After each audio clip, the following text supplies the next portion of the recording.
Okay, so the plan today is to finish up this unit on classification, and then I'll talk briefly about the midterm next Friday, and then I'll give you guys a chance to ask any questions about any material up until now, because I think we'll have a little bit of time. It won't take us forever to get through this unit. So we were talking about last time how you measure performance with binary classification, and we said that it's a little bit more interesting than with regression, say, because there's different kinds of errors that have different practical impacts. So starting with binary classification, there's two ways we can make an error. We can do a false positive or a false negative. And we said that the implications of these errors can be very different in some applications. Like if we're diagnosing cancer, then if we make a false positive, maybe that's not that big of a deal because the patient initially is scared they have cancer, but further tests will reveal they don't. But if we make a false negative, then the issue is that cancer goes undetected, and cancer can grow, and then by the time they test again, it may be too late. So in that application, if you're designing a classifier, you would want to take those things into consideration, and you might want to do something different than, for example, just trying to go for the most accurate classifier. So by accuracy, what we mean is that the probability that your guess for y hat equals y. That's the accuracy.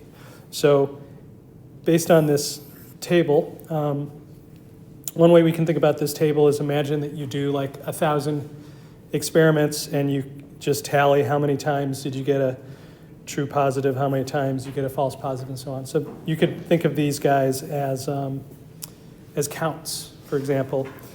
And in that case, when we talk about accuracy, the probability that y hat equals y would be the sum of the diagonal terms, which is, when it's correct, divided by the sum of all the terms, which shows the total range of possibilities. So for example, you'd have the fraction true positive plus true negative over true positive plus true negative plus false positive plus false negative. So that would be, that's the definition of accuracy. And in words, you could say, how often is the test correct? So sometimes that's a good thing to do, but it's not always a good thing to do. Depends on the application. So another option is to look at things like precision and recall. Okay, so precision is the probability that the true label is 1 given that you guessed 1. And so in terms of this medical diagnosis, you could interpret that as, given that the test was positive, how often is the patient actually sick? In terms of our table, since we're conditioning on y hat equals 1, that means we have to consider only the things in the y hat equals 1 column. So the total range of things that can happen are those two things. And then the precision would be the probability that y equals 1, which is this one, true positives over the sum. So we would have here true positives over true positives plus false positives.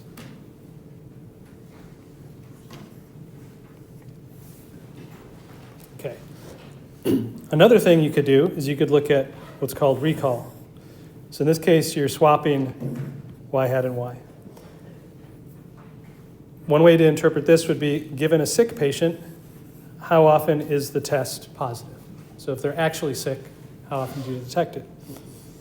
In terms of the table, we need to, since we're conditioning on y equals 1, we need to isolate ourselves. We need to isolate this row. And then the recall would be true positives divided by the sum. So this would be true positives over the sum of true positives plus false negatives.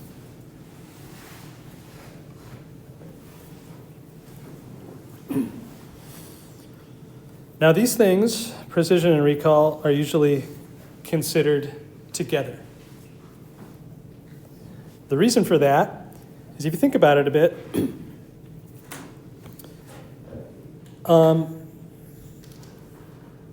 it's possible to make your recall as good as you want. So how would I do that? Let's say I want to make my recall maximal 1. How can I do that?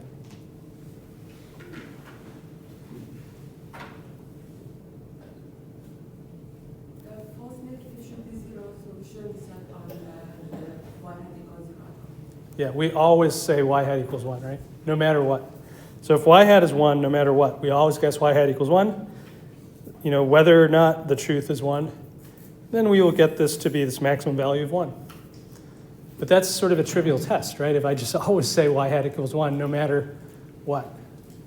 So yeah, so it's easy to get the recall to 1. Simultaneously, it's easy to get the precision to 1. You go the opposite direction. You say, like, I'm only going to declare y hat equals 1 when I have a really, really, really strong case, when I really, truly believe that y equals 1. And in doing so, yes, you get a high precision, but that means you're going to miss a lot of cases when y hat is actually equal to 1, but you're so strict in your tests that you don't see it. So, so precision and recall, we'll see on the next page how exactly we do this, but precision and recall, we can sort of trade off between those two things. Make one really good, make the other, at the expense of the other. Make one really good at the expense of the other being bad, and vice versa. So these things usually have to be considered together. Maybe we're looking for, maybe someone says, give me the highest precision for a given recall, or give me the highest recall for a given precision, or something like this. Another option is you combine them through what's called the F1 score. So you hear, this is inverse precision plus inverse recall multiplied by half and then inverted. So this is the geometric mean, or the harmonic mean of precision and recall. I don't know exactly why this particular combination is used, but this is the most common way. If you just want to merge those two into one criteria, the most common thing to do is F1 score. And now that you just have a single criteria, you can design for that. It's not like you have to trade off between two things. Okay, so what questions do you have on these things? Anything? Okay, so in the medical fields, they often consider a different pair. Instead of precision and recall, they consider sensitivity and specificity. And actually, if you look closely, sensitivity is exactly the same as recall, which is a different name. But then specificity is different in that now you're looking at y hat equals 0 given y equals 0. So in words, sensitivity would be given a sick patient, how often is the test positive? Whereas specificity would be given a healthy patient, how often is the test negative? So in this case, you want both of these guys to be as high as possible, but you can imagine that you can trade off between one or the other. Always guessing y hat equals 1 would maximize sensitivity. Always guessing y hat equals 0 would maximize specificity, but those are trivial tests, so you want to do something in between. In terms of our table, this would give us, as before, TP over TP plus TN versus specificity would be true negatives over true negatives plus false positives, because we're conditioning on y hat equals 0. And so now we're looking at the probability of true negatives divided by the sum of those two.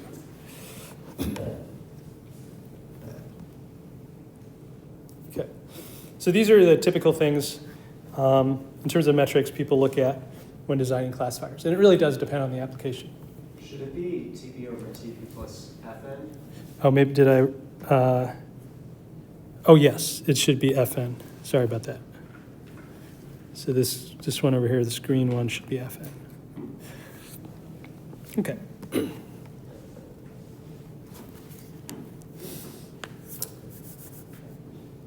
Okay, any questions on any of these? All right, so the way that we can, in practice, trade off between these different metrics, oh, actually, before we get into that, let's just look at our breast cancer demo. And it turns out that all these metrics are built into scikit-learn. And remember when we do cross-validate or grid search CV, you tell it what kind of score you want it to validate or optimize for.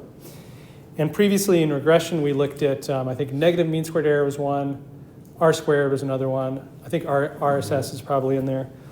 Now, with classification, you can give it any of these scores, and you can actually give it more than one. So here we're saying, look at all these 4 scores: precision, recall, F1, and accuracy. And so you just give that to the scoring option. And then when you run cross-validate this command, it fills CV results up with the quantities. Here we're giving it a trained, we're giving it a regressor, and we're asking it to, using this data, do k-fold cross-validation, meaning use some folds for training, the remaining for testing, and then look at all the different k ways to do that.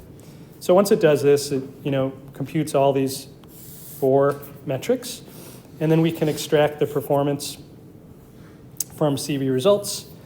And each of these will be a vector over the k-folds, showing, for example, the test precision over those folds. And then to boil that down to one value, we just take a mean over the folds. And you can also compute standard errors using the usual way.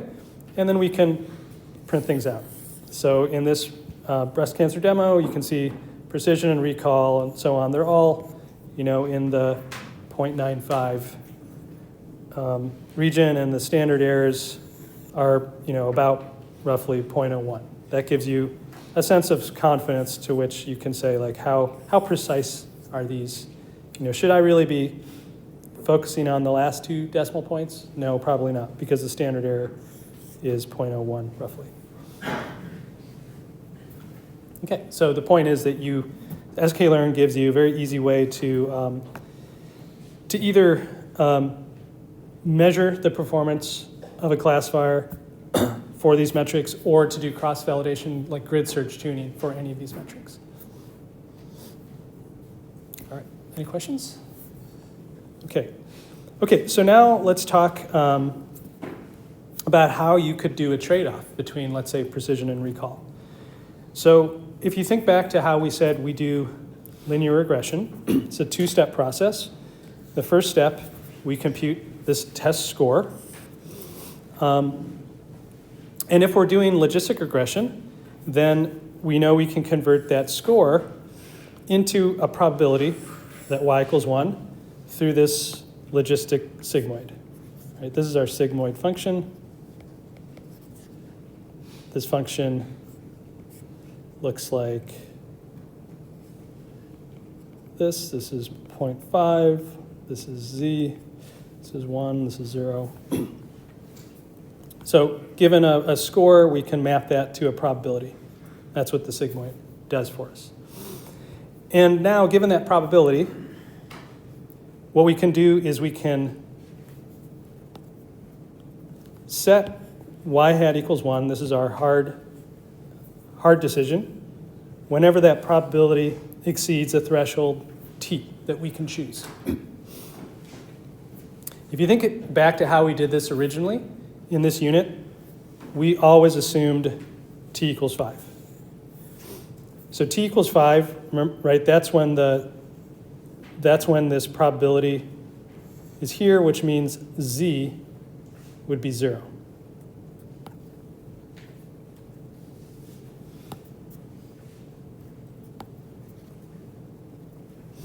So when z equals 0, here you get probability 1/2. And that's previously how we said to set y hat equals 1. But now we're saying, actually, you don't have to do that. You can use a different number t, a different threshold, which means maybe you put the threshold up here. So equivalently, that would mean there's a different z at which you threshold to get y hat equals 1. Or maybe you put it down here, which means there's a different z at which you threshold. So basically, like, the z stuff is not changing, but what is changing is how you assign the hard decisions y hat equals 1 from z. So is that idea kind of clear, what we're saying to do?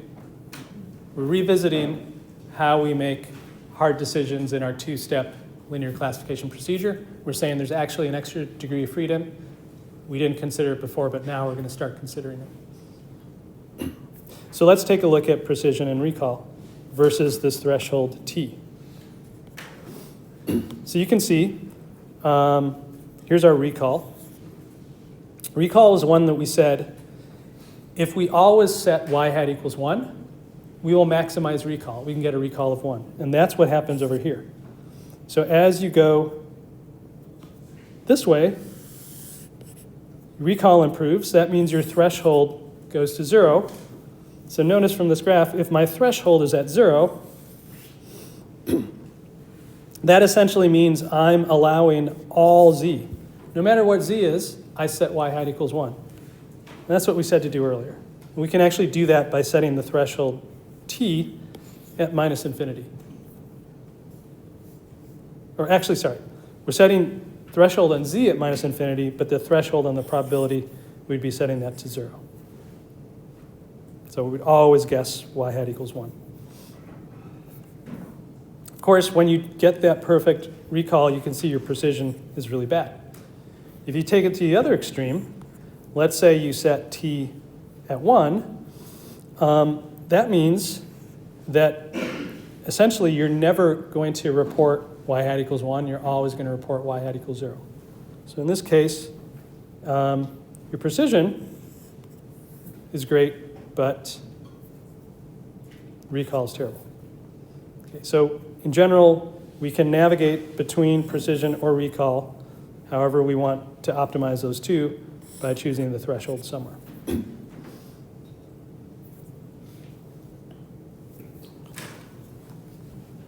Yes? Why don't we just maximize accuracy? Like, why don't we use these two? Okay, so remember how we were talking about cancer detection? How there's a difference between false positives and false negatives? So when you maximize accuracy, you're treating them as equal. You're saying they're equally important. Right? So there's applications where they're not equally important. And that's why we're considering other metrics. If you're doing like digital communications and you have bits 0 and 1 and you're trying to, accuracy is exactly what you want to do because probability of both are the same. It's very symmetric. But in other applications, it's not symmetric. You actually have to pay attention to those two different kinds of errors. So precision and recall give you that kind of flexibility. Those are the most common ones to consider. Now, if you do want to maximize accuracy, what should we do? Then we should choose t equals 0.5, which was our previous choice. So we were doing the right thing if you want to maximize accuracy. But if you don't, you can trade precision and recall one for the other by choosing t. Similarly, you can trade sensitivity for specificity. So here we have the same plot on the bottom for sensitivity and specificity, and you can see we can make one or the other better, similar to precision and recall by choosing t.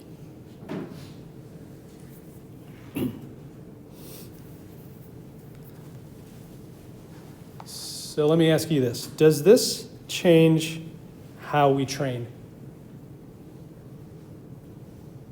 Does it change how we train?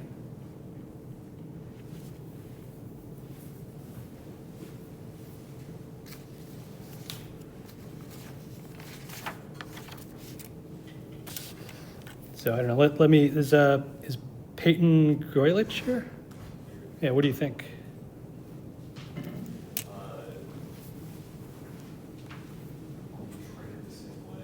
Yeah. How did we train?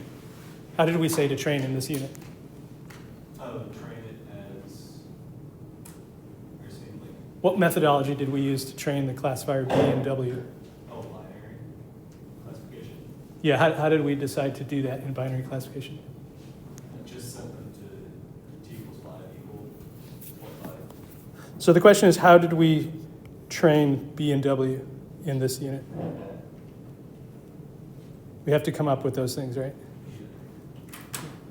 Does anybody remember how we came up with those values? Yeah. Is that the logistic regression? Logistic regression, exactly. It's like one of the main things as a unit is we first said, let's try least squares training. It didn't work. And then we said logistic regression.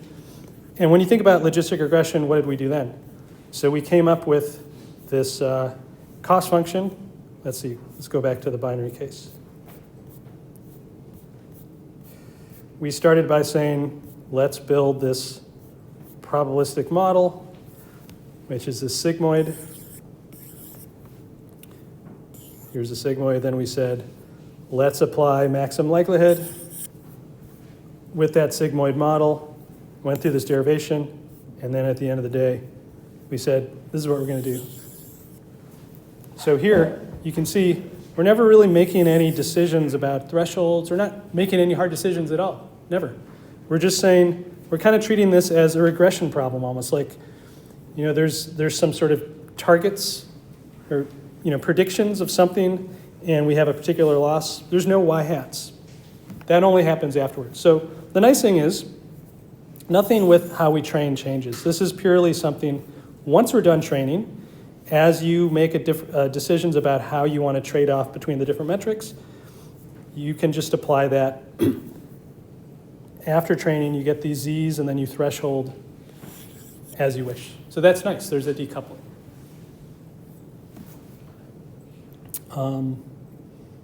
Okay, what if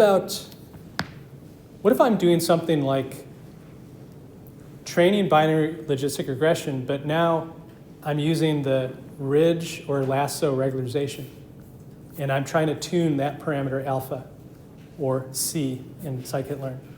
So now, do I have to think about precision and recall and all that stuff?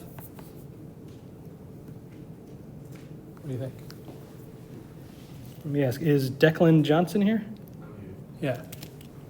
So you said when we do the alpha value, you're asking if we should still worry about precision recall. Right? Yeah, exactly. Well, that is a form of regularization, so I don't know if it would actually matter because you'd be only using the valid features for this model. So how do we get the alpha? Do you remember, like, in scikit-learn, I think you did this in this lab. What's the main command in scikit-learn you use to figure out the value of alpha? Grid search CV, right? Yeah, so you do a grid over the alphas, you do cross-validation, split in a test and training. But in doing grid search CV, you have to tell it what criteria you want it to maximize, right? You have to, if it's regression, you say like R squared or negative MSE. If it's classification, at that point you have to say, what is your criterion? Is it accuracy? Is it F1, precision, recall? So at that point, yes, you do actually have to know this stuff. So not necessarily training if you're just going to set alpha to a really tiny number, but if you're going to set alpha, to do feature selection or remove correlation, then this stuff does matter. Okay, so those are important things. So, okay, so but that's an issue, right? Because it's kind of a pain if you want to train and you have to know exactly the threshold value or how you're going to choose precision and recall.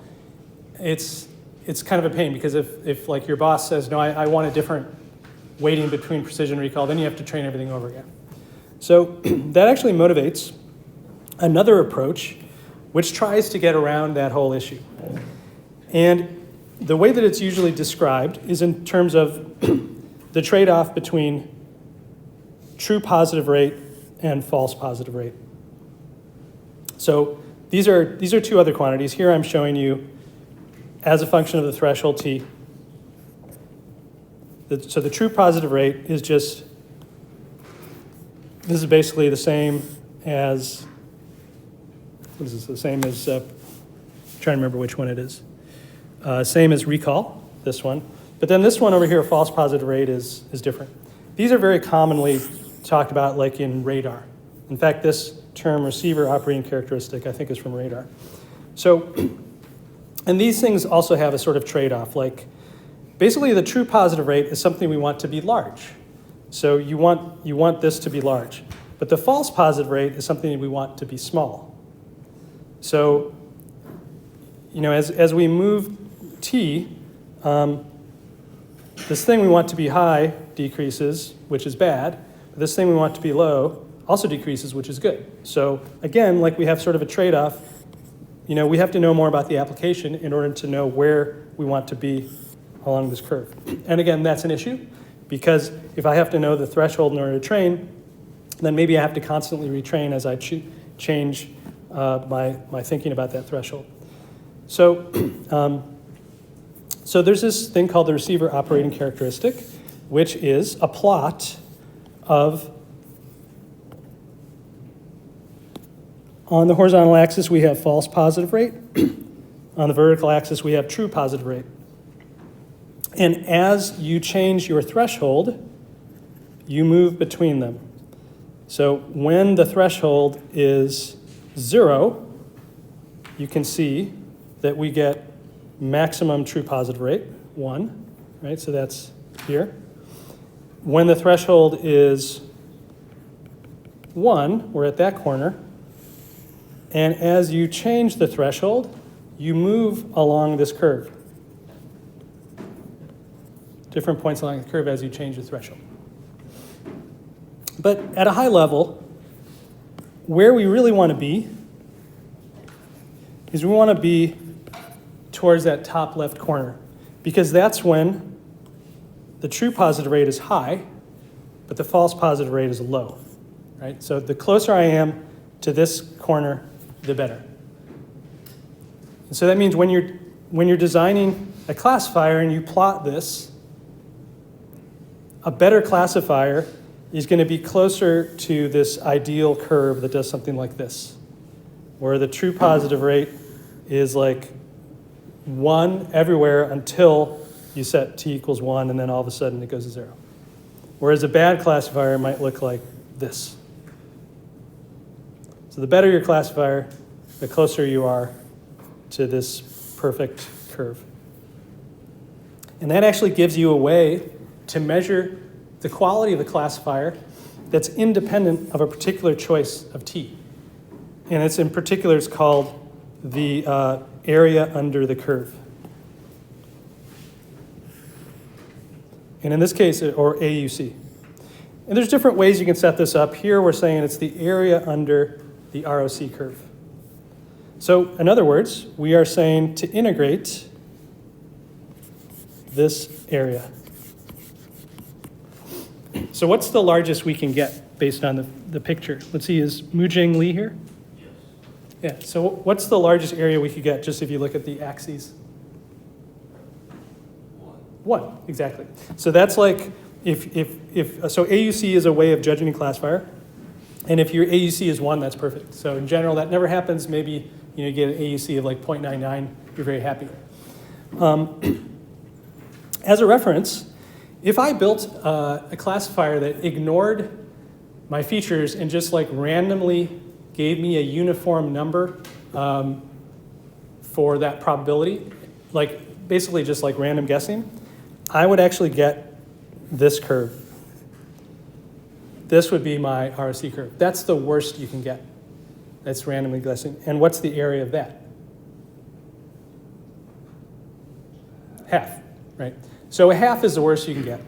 If somehow you find you're getting AUC of less than a half, just by flipping y hat and y, you can invert it, and all of a sudden you have this classifier. So if you ever see AUC less than a half, then something's probably wrong, and you could just immediately make your classifier better by switching y hat equals 1 for y hat equals 0. Okay, so yeah, so really the worst case is when AUC is 0.5.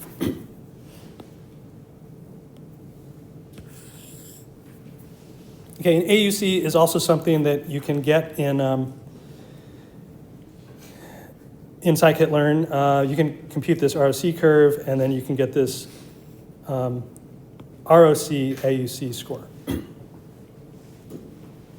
Another common AUC you'll see is instead of doing true positive rate, false positive rate, you do precision and recall. And you get another very similar thing. So that you can still have AUC there. You can say, ideal is 1, and so on and so on. Okay, so this is the area under the curve. All right. So I know this is a little bit tricky based on past semesters. Do you have any questions about this? Okay, again, the main motivation here is that if you don't look at AUC and you care about things like precision and recall, then you often have to know exactly which threshold you're going to use. And if you can't figure that out at the moment and you want it to work well for a range of thresholds, then you can look at AUC.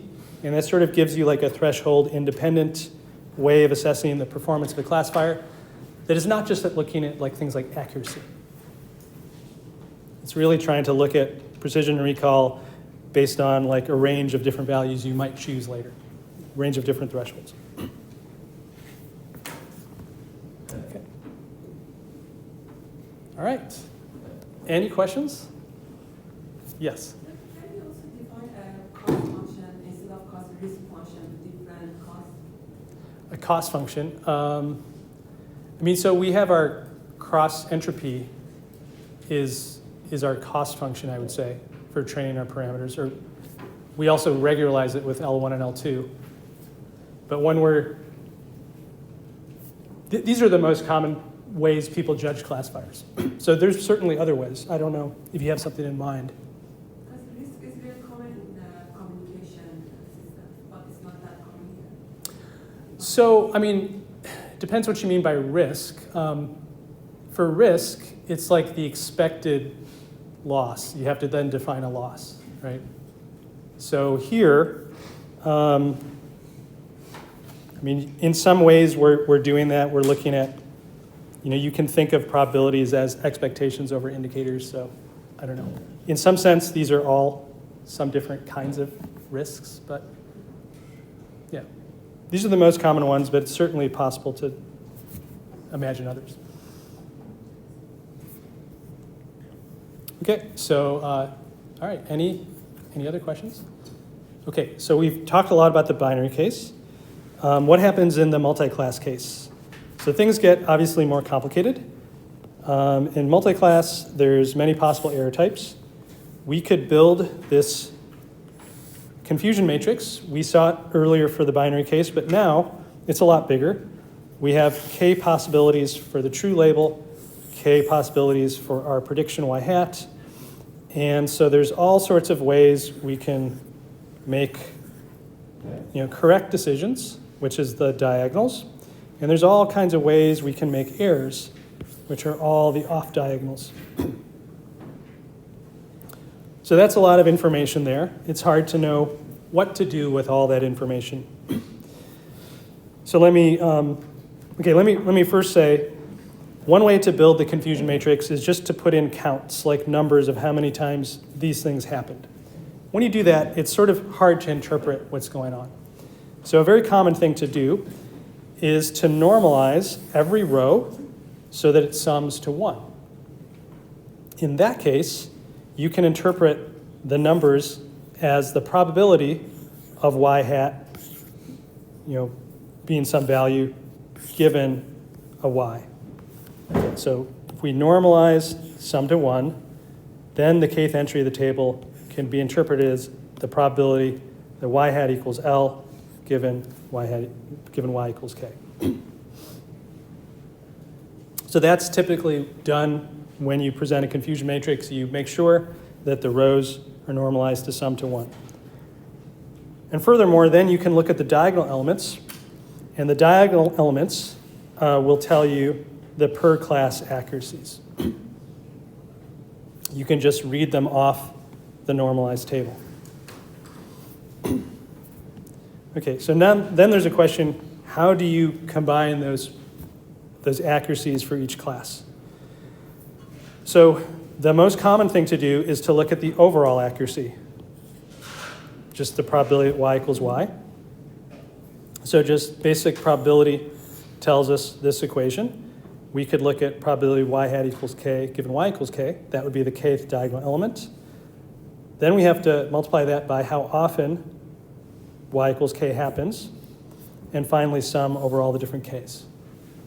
Okay, so this is sort of like saying, you look at the diagonal terms, you weight them according to how often these things happen. So if this one happens a lot, then you care about that, you weight that a lot. And as a result, you will get the overall accuracy. Okay, on the next slide, I'll show you that sometimes that's not what we want to do, but this is, you could say, the most common thing to do. So accuracy is relatively straightforward. Any questions on accuracy? Okay. What about all those other metrics we talked about? What about precision, recall, F1 score? How do you do that in this multi-class case? So the most common thing is you compute it per class using K versus rest metrics. So in other words, you could say the recall for class K, you consider the event either y is k in k, either the true y equals k or the true y is not equal to k. So that's what we mean by K versus rest. And then you either guessed K or you didn't guess K. And so now we sort of reduce this to like something that looks like a binary problem. And so now we can basically define precision and recall exactly like we did on the previous page because we sort of reduced it to this binary problem. But you will have a different precision and recall for every class K. Okay. So that's sort of step one. So now let's say we have a different precision for every class K. Then the question is, how do we average over those precisions? And there's actually 3 different strategies that are common. So-called macro averaging, micro averaging, and weighted averaging. So let's look at macro averaging. So in macro averaging, you would look at, if we're talking about precision, you would compute the precision for the kth class using this K versus rest. You do that for each class, and then you just average those precisions. Another way to do it is you average these values before you compute the precision. And the third way to do it is sort of like the macro, except rather than treating all the classes the same, you weight them according to their prior probability. Okay, so these are all different options. If you click on this green link, describes different cases where you might want to use one or another. I don't want to get into all those details. It starts to get complicated. But basically, this is what people do with multi-class and these more general metrics is they choose one of these forms of averaging to finally get the multi-class precision that they want. And there's different trade-offs depending on which different situations you might be in. Okay, so that's how we do it for multi-class. All right. Any questions with that? Okay, very last thing to talk about in this unit is a very important problem that shows up a lot in practice, known as imbalanced class labels. So basically, this happens where some classes have many fewer samples than others. Or in terms of probabilities, you could say where the probability that y is in class K is much less than 1 over K for some classes, therefore much greater than for others. So let me give you an example of this. Maybe you are building a COVID test. And so this is even just a binary case. COVID test, and let's say you know that your population has about 1 in 100 people sick. So it's 99 out of 100 are healthy, 1 in 100 is sick. So this number would be either 0.01 for 1K or 0.99 for the other K. So if you think about this situation, and you think about accuracy, which is a typical metric we might want to use, it doesn't really make sense. Because, for example, if I know that 99% of my population, let's say, is healthy, and I want to maximize accuracy, I'll just design a test that says everyone is healthy. And therefore, 99% of the time, I will be correct. Right? So that shows you why accuracy, again, is not necessarily a good metric. It's definitely not a good metric in imbalanced data situations. So in those situations, we have to think about alternatives to just straightforward accuracy. So one option is to use what's called balanced accuracy. So this is the typical accuracy equation, like the overall accuracy we saw on the previous page. And it's these values that are, let's say, 0.99 or 0.01. That's why you can see that if this is 0.99, then I really care about the value of this for 0.99. Whereas if this is 0.01, I don't really care what the value of that is. It's not going to affect the average. So if this is 0.99, I can just make a trivial classifier that sets this to 1, and I get 99% accuracy. So in some sense, the issue with this equation is the presence of this term. So what you instead could do is use balanced accuracy, which essentially replaces this term with 1 over k. And that way, you're not down-weighting, some of these things that end up mattering. So here, you're just sort of treating everything equal, and you're just doing a direct average of the class conditional accuracies. This is a very common thing to do with imbalanced class labels. Okay. Is that part clear? Yes. Could you explain that equation in words? You said it's the direct average of what? This equation or the bottom one? The balanced accuracy. This one. So all we did is, remember, this is the term that I said could be like 0.01 or 0.99. And when it's 0.01, that means I don't really care what happens here because it's going to be so down-weighted that I can make tons of errors on that. So if I avoid that weight of 0.01, then I will never be able to hide bad performance when I have the minority class, right? So instead of allowing those two values, I would set 1/2 and 1/2, which is, in the general case, 1 over k. Yeah, and so that way I can never hide if any of these are bad, like you'll see it.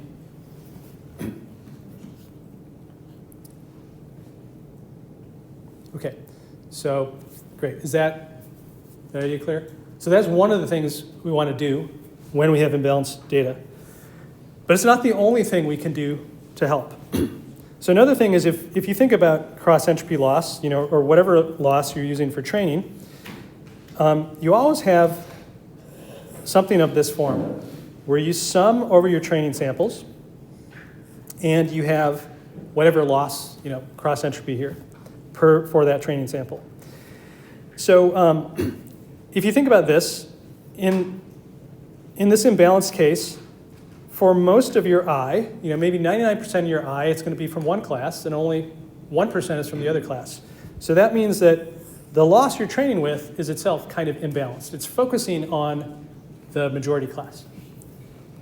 So an option that scikit-learn gives you is to use class weight equals balanced when you train. And what that will do is it will put in another weighting term here that will upweight the minority class and downweight the majority class. And with this, this can help your training and give you further boost in performance. Okay, so we've seen a couple of things. We've seen use a different metric. Don't use accuracy if you're doing, let's say, cross-validation. We're saying when training, you can use this class weight equals balanced. Second thing you can do. And there's one more thing you can do, which in k-fold cross-validation, use what's called the stratified option. So this is what can happen in k-fold. Let's say that, if very few of your samples are from this minority class, then when you make your folds, you can find that, in your test fold, you have no samples from the minority class. Or maybe you have very few. there's a lot of randomness across your folds because this minority class, it doesn't happen very often. So many folds might be missing it. Many test folds might be missing it. So what Stratified does is it makes sure that whenever it splits up your data into the different folds, it tries to make sure that in each fold you have the correct percentage of majority and minority classes, the correct percentage of every label. So you don't get this big fluctuation across folds. So that's basically the third thing you can do. So choose the right metric, train with class weight balanced, and use stratified K-fold CV. This last one is just an option in scikit-learn. Very easy to turn on. All right, so that's it for imbalance. Any questions on imbalance? Yes. Last one, we're going to add the white bias to the measurement. The last option? Yeah, because we are repeating the classes with less the number of samples.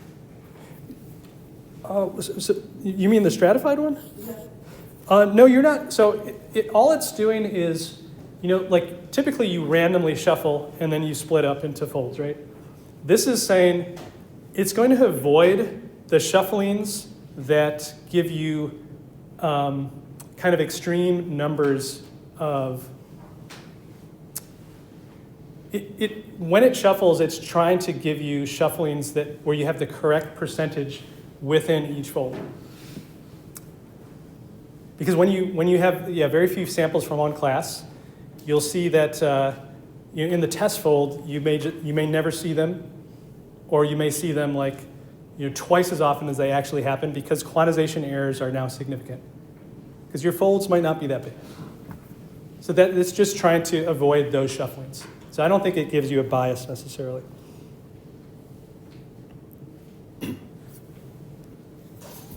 Okay, so that's it for this unit.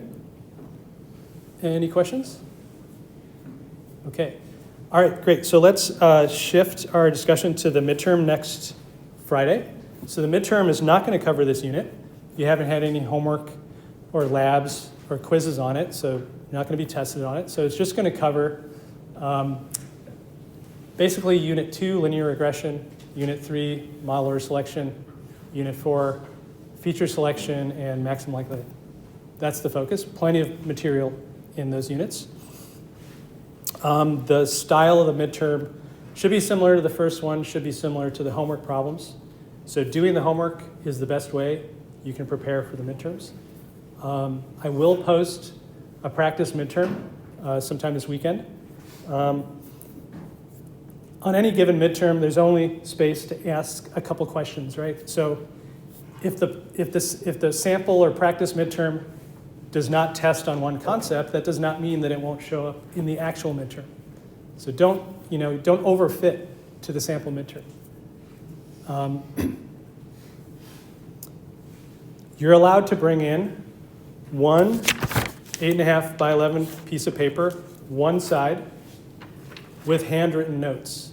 And I say that because in the past I've seen students photocopy all the lecture notes so that they're tiny, and then try to put them all on that paper. So that's not the goal. The goal of the note sheet is actually to incentivize you guys to go through all the lecture notes from the beginning, look at every page, ask yourself, is this important or not? Do I understand this or not? Do I remember it or not? And if it's something you haven't memorized, that's fine. Write it on your sheet. Because this test is not about memorization, right? But it's about concepts. So generally speaking, my exam problems, I'll take some idea from a lecture, from a homework, and then maybe just change it a bit to see if you understand the idea without just regurgitating the solution again. Right? So, but everything that I ask is coming from the lecture notes. If you understand the lecture notes, you'll do well. If you have questions on the lecture notes, that's a great time to come to office hours to ask me, I don't understand this, I don't understand that. Or if you can't make it, post it to the discussion board. We can answer the questions there. So that's really the best way to prepare is do the homeworks, ask any questions you have in office hours. All right, questions from you guys about the exam? Yes? So like coding stuff, is it going to be Coding will not be on the exam. Nothing about the labs is on the exam. Exactly. But you could be asked about, for example, like the one standard error rule procedure. Yep. Other questions? No? Okay. Yes. Is it going to be like the whole duration of the class? Or just... Yeah, it's going to be the whole duration of the class. So, roughly twice as long as the first midterm. Yes. Can you write the cheat sheet on an iPad and print it? Yes, you can write it by hand, electronically, and then print the PDF. That's fine.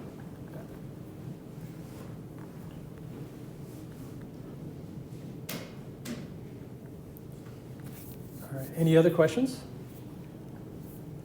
No? Okay. If not, have a great weekend. See you guys on Monday.